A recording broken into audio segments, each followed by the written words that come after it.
Hello friends, welcome back to my channel Edufinix. ನೀವೇನಾದರೂ ತುಂಬ tax ಕಟ್ತಾ ಇದ್ದೀರಾ, ಸ್ಯಾಲ್ರಿ ಬರ್ತಾ ಇದೆ ಆದರೆ ಅಮೌಂಟ್ ಕೈಯಲ್ಲಿ ಉಳಿತಾ ಇಲ್ಲ ಅಂತ ಏನಾದರೂ ಟೆನ್ಷನಲ್ಲಿದ್ದೀರಾ?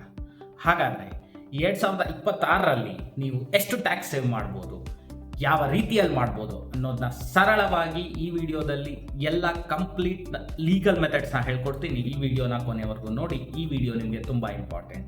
ಹಾಗೆ ನಿಮ್ಮ ಎಲ್ಲ ಟ್ಯಾಕ್ಸ್ ಓರಿಯೆಂಟೆಡ್ ಫ್ರೆಂಡ್ ಜೊತೆಗೆ ಈ ವಿಡಿಯೋನ ಶೇರ್ ಮಾಡಿ. ಹಾಗಾದರೆ ಮೊದಲು ನೋಡೋಣ, ಟ್ಯಾಕ್ಸ್ ಅಂದರೆ ಏನು. ಸೊ ನಮಗೆ ಬರುವಂಥ ಒಂದು ಆದಾಯದಲ್ಲಿ ಒಂದಿಷ್ಟು ಭಾಗವನ್ನು ನಾವು ಗೌರ್ಮೆಂಟ್ಗೆ ಕಟ್ಟುವುದನ್ನು ನಾವು ಟ್ಯಾಕ್ಸ್ ಅಂತ ಕರಿತೀವಿ. ಆದರೆ ಗೌರ್ಮೆಂಟ್ ನಮಗೆ ತುಂಬ ಟ್ಯಾಕ್ಸ್ ಸೇವಿಂಗ್ ಅವಕಾಶಗಳನ್ನು ಸಹ ಕೊಟ್ಟಿದೆ. ಅದನ್ನು ಹೇಗೆ ಮಾಡಬೇಕು, ಯಾವ ರೀತಿಯಲ್ಲಿ ಮಾಡಬೇಕು ಅನ್ನೋದನ್ನು ನಾವು ಒಂದು ಸರಿಯಾದ ಇನ್ಫಾರ್ಮೇಷನ್ನ ತಿಳ್ಕೊಬೇಕಾಗಿದೆ. ಹಾಗಾದರೆ ನೋಡೋಣ, ಯಾರ್ಯಾರು ಈ ಟ್ಯಾಕ್ಸ್ ಸೇವಿಂಗ್ಸ್ನ ಮಾಡ್ಬೋದು. Salary employees, business peoples, freelancing peoples, ಹಾಗೆ ಒಂದು ಪ್ರೊಫೆಷ್ನಲ್ ಇನ್ಕಮ್ ಆಗಿರುವಂಥ ಪ್ರೊಫೆಷ್ನಲ್ ಸಹ ಈ ಒಂದು ಟ್ಯಾಕ್ಸ್ ಸೇವಿಂಗ್ಸ್ನ ಮಾಡ್ಬೋದು. ನಿಮ್ಮ ಆದಾಯ 2.5 ಲಕ್ಷಕ್ಕಿಂತ ಜಾಸ್ತಿ ಇದ್ದರೆ ಈ ವಿಡಿಯೋ ನಿಮಗಾಗಿ. ಈಗ ನಾವು ನೋಡೋದಾದರೆ ಯಾವ್ಯಾವ ಟ್ಯಾಕ್ಸ್ ಸೇವಿಂಗ್ಸ್ ಆಪ್ಷನ್ಸ್ ಇದೆ ಅಂತ. ಸೊ ಅದರಲ್ಲಿ ಮೊದಲದಾಗಿ ಟ್ಯಾಕ್ಸ್ ಸೇವಿಂಗ್ ಸ್ಕೀಮ್ಗಳಲ್ಲಿ ಕಿಂಗ್ ಅಂತ ಕರೆಸ್ಕೊಳ್ಳೋದಂದರೆ ಸೆಕ್ಷನ್ 80C. ಸೊ ಈ ಒಂದು ಸೆಕ್ಷನ್ 80C ಅಂಡರಲ್ಲಿ ನೀವು 1.5 ಲಕ್ಷದವರೆಗೂ ಟ್ಯಾಕ್ಸ್ನ ಸೇವ್ ಮಾಡ್ಬೋದು. ಅದು ಇನ್ವೆಸ್ಟ್ಮೆಂಟ್ ಮೂಲಕ. ಅದು ಯಾವ್ಯಾವ ಇನ್ವೆಸ್ಟ್ಮೆಂಟ್ ಅಂದರೆ PPF, ELSS mutual fund, LIC premium, tuition fees and EPF. So ಈ ಒಂದು ಅಂಡರಲ್ಲಿ ನೀವು 1.5 ಲಕ್ಷದವರೆಗೂ ಟ್ಯಾಕ್ಸ್ನ ಸೇವ್ ಮಾಡ್ಬೋದು. ಹಾಗೆ ಫಾರ್ ಎಕ್ಸಾಂಪಲ್, ನೀವು ELSS ಮ್ಯೂಚುವಲ್ ಫಂಡ್ಸಲ್ಲಿ 1.5 ಲಕ್ಷ ಇನ್ವೆಸ್ಟ್ಮೆಂಟ್ ಮಾಡಿದರೆ ನಿಮ್ಮ ಟ್ಯಾಕ್ಸೇಬಲ್ ಇನ್ಕಮ್ 1.5 ಲಕ್ಷ ಕಡಿಮೆ ಆಗುತ್ತೆ. So second tax saving option ಏನಪ್ಪ ಅಂದರೆ health insurance, section 80D. So ಇದರಲ್ಲಿ ನೀವು ಒಂದು ಇನ್ಶೂರೆನ್ಸ್ ಪ್ರೀಮಿಯಮಿಂದ ಟ್ಯಾಕ್ಸ್ ಸೇವಿಂಗ್ಸ್ ಮಾಡ್ಬೋದು. ನಿಮ್ಮ ಹತ್ರ ಹೆಲ್ತ್ ಇನ್ಶೂರೆನ್ಸ್ ಇದೆಯಾ, ಇಲ್ಲ ಅಂದರೆ ಅದರ ಬಗ್ಗೆ ನನ್ನ ಒಂದು ಪ್ರೀವಿಯಸ್ ವಿಡಿಯೋ ಇದೆ, ಅದನ್ನು ನೋಡಿ. ಹಾಗೆ ಹೆಲ್ತ್ ಇನ್ಶೂರೆನ್ಸ್ನ ಈಗಲೇ ತಗೊಳ್ಳಿ. ಯಾಕಪ್ಪ ಅಂತಂದರೆ ಇದರಲ್ಲಿ ಸೆಲ್ಫ್ಗೆ 25,000, ಪೇರೆಂಟ್ಸ್ಗೆ 25,000, ಸೀನಿಯರ್ ಸಿಟಿಸನ್ ಪೇರೆಂಟ್ಸ್ ಇದ್ರೆ 50,000. ಸೊ ಮ್ಯಾಕ್ಸಿಮಮ್ 75,000ವರೆಗೂ ಟ್ಯಾಕ್ಸ್ನ ಸೇವ್ ಮಾಡ್ಬೋದು. ಆ್ಯಕ್ಚುಲಿ ಒಂದು ಇನ್ಶೂರೆನ್ಸ್ ಬಂದುಬಿಟ್ಟು ಇದೊಂದು ಇನ್ವೆಸ್ಟ್ಮೆಂಟ್ ಅಲ್ಲ, ಇದೊಂದು ಪ್ರೊಟೆಕ್ಷನ್. ಯಾಕಪ್ಪ ಅಂದರೆ ಇನ್ಶೂರೆನ್ಸ್ ಅನ್ನೋದೊಂದು ಪ್ರೊಟೆಕ್ಷನ್ ಪ್ಲಸ್ ಟ್ಯಾಕ್ಸ್ ಸೇವಿಂಗ್ಸ್ ಆಗಿದೆ.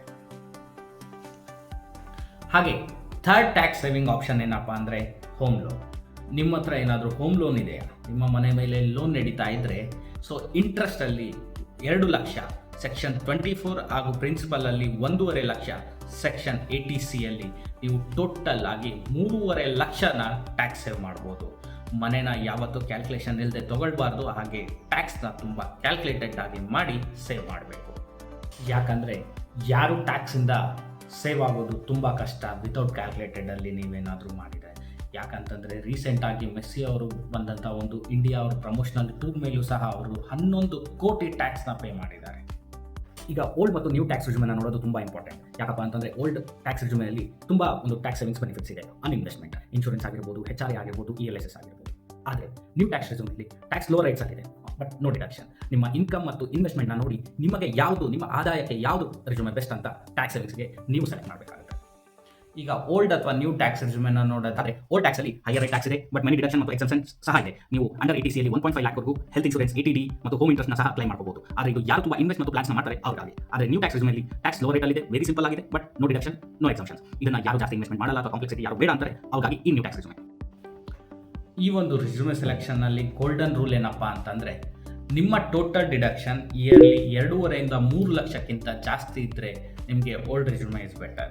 ಅಥವಾ ನಿಮ್ಮ ಡಿಡಕ್ಷನ್ 2 ಲಕ್ಷಕ್ಕಿಂತ ಕಡಿಮೆ ಏನಾದರೂ ಇದ್ದರೆ ನಿಮಗೆ new tax deduction regime is best. ಅಥವಾ ಯಾರು ಯಾವುದನ್ನು ಸೆಲೆಕ್ಟ್ ಮಾಡಬೇಕಪ್ಪ ಅಂತಂದರೆ, ನೀವೇನಾದರೂ ಇನ್ವೆಸ್ಟ್ಮೆಂಟ್ನ ರೆಗ್ಯುಲರ್ ಆಗಿ ಮಾಡ್ತೀರಾ, ಅಥವಾ ಲೋನ್ಸ್ ಇದೆ, ಅಥವಾ ಏನಾದರೂ ನಿಮಗೆ ಒಂದು ಟ್ಯಾಕ್ಸ್ ಸೇವ್ ಜೊತೆಗೆ ನಿಮಗೆ ಒಂದು ವೆಲ್ತ್ನ ಬಿಲ್ಡ್ ಮಾಡಬೇಕು ಅಂದರೆ ಅವರು ಓಲ್ಡ್ ರೆಜ್ಯೂಮೆಗೆ ಹೋಗಬೇಕು. ಹಾಗೆ ನಾನು ಯಾರು ಜಾಸ್ತಿ ನಾನು ಇನ್ವೆಸ್ಟ್ಮೆಂಟ್ ಮಾಡಲ್ಲ, ಕಾಂಪ್ಲೆಕ್ಸಿಟಿ ನನಗೆ ಜಾಸ್ತಿ ಬೇಡ, ಅಥವಾ ನನಗೆ ಹೈಯರ್ ಮಂತ್ಲಿ ಸ್ಯಾಲ್ರಿ ಬೇಕು, ಅಥವಾ ನೀವೇನಾದರೂ ಯಂಗ್ ಅಥವಾ ರೀಸೆಂಟ್ ಏನಾದರೂ ಪ್ರೊಫೆಷ್ನಲ್ಸ್ ಆಗಿದ್ದರೆ ನಿಮಗೆ ನ್ಯೂ ರೆಜ್ಯೂಮೆ ಬೆಸ್ಟ್. ಹಾಗೆ ಕಾಮನ್ ಆಗಿ ಟ್ಯಾಕ್ಸ್ ಸೇವಿಂಗ್ಸಲ್ಲಿ ಎಲ್ಲರೂ ಮಾಡುವಂಥ ಕಾಮನ್ ಮಿಸ್ಟೇಕ್ಸ್ನ ಆದಷ್ಟು ಬೇಗನೆ ನಿಲ್ಲಿಸಿ. ಏನಪ್ಪ ಅಂತಂದರೆ ಮಾರ್ಚ್ ಎಂಡಲ್ಲಿ ನೋಡಿ ಹರಿಯಾಗಿ ಇನ್ವೆಸ್ಟ್ಮೆಂಟ್ ಮಾಡೋದು, ಪ್ಲಾನ್ಸ್ ನೋಡದೆ ಇನ್ವೆಸ್ಟ್ಮೆಂಟ್ ಮಾಡೋದಾಗಿರ್ಬೋದು, ಅಥವಾ ಇನ್ಶೂರೆನ್ಸ್ನ ಒಂದು ಇನ್ವೆಸ್ಟ್ಮೆಂಟ್ ಅಂತ ಟ್ರೀಟ್ ಮಾಡೋದನ್ನು ಮೊದಲು ನಿಲ್ಲಿಸಿ. ಟ್ಯಾಕ್ಸ್ ಸೇವಿಂಗ್ ಅಂದರೆ ಟ್ಯಾಕ್ಸಿಂದ ತಪ್ಪಿಸ್ಕೊಳ್ಳೋದು ಅಂತಲ್ಲ. ಟ್ಯಾಕ್ಸ್ ಸೇವಿಂಗ್ಸ್ ಪ್ಲಾನ್ನ ಸರಿಯಾಗಿ ಮಾಡೋದು ಎಂದು ಅರ್ಥ. ಸರಿಯಾದ ಇನ್ವೆಸ್ಟ್ಮೆಂಟ್, ಸರಿಯಾದ ಇನ್ಶೂರೆನ್ಸ್, ಸರಿಯಾದ ರಿಸ್ಯೂಮೆ ಚಾಯ್ಸ್ ಇದನ್ನು ಮಾಡೋದ್ರಿಂದ ನಿಮ್ಮ ಹಣ ನಿಮ್ಮ ಕೈಯಲ್ಲೇ ಉಳಿಯುತ್ತದೆ, ಹಾಗೆ ಅದು ನಿಮಗೆ ಒಂದು ಹೆಲ್ಪ್ನ ಸಹ ಮಾಡುತ್ತೆ. ಈ ಒಂದು ವಿಡಿಯೋಯಿಂದ ಏನಾದರೂ ನಿಮಗೆ ಹೆಲ್ಪ್ ಆಗಿದೆ ಅಥವಾ ನಿಮ್ಮ ಟ್ಯಾಕ್ಸ್ನ ಸೇವ್ ಮಾಡ್ಬೋದು ಅನಿಸಿದರೆ ಈ ವಿಡಿಯೋನ ದಯವಿಟ್ಟು ನಿಮ್ಮ ಫ್ರೆಂಡ್ಸ್ ಮತ್ತು ಫ್ಯಾಮಿಲಿಗೆ ಶೇರ್ ಮಾಡಿ, ಲೈಕ್ ಮಾಡಿ, ಸಬ್ಸ್ಕ್ರೈಬ್ ಮಾಡಿ. ಹಾಗೆ ಒಂದು ಟ್ಯಾಕ್ಸ್ ಮತ್ತು ಫೈನಾನ್ಷಿಯಲ್ ರಿಲೇಟೆಡ್ ವಿಡಿಯೋಗಾಗಿ ನನ್ನನ್ನು ಫಾಲೋ ಮಾಡಿ. ಮತ್ತೆ ವಿಡಿಯೋನ ಮಾಡಿ ನಿಮಗಾಗಿ ನಿಮ್ಮ ಮುಂದೆ ಬರ್ತೀನಿ.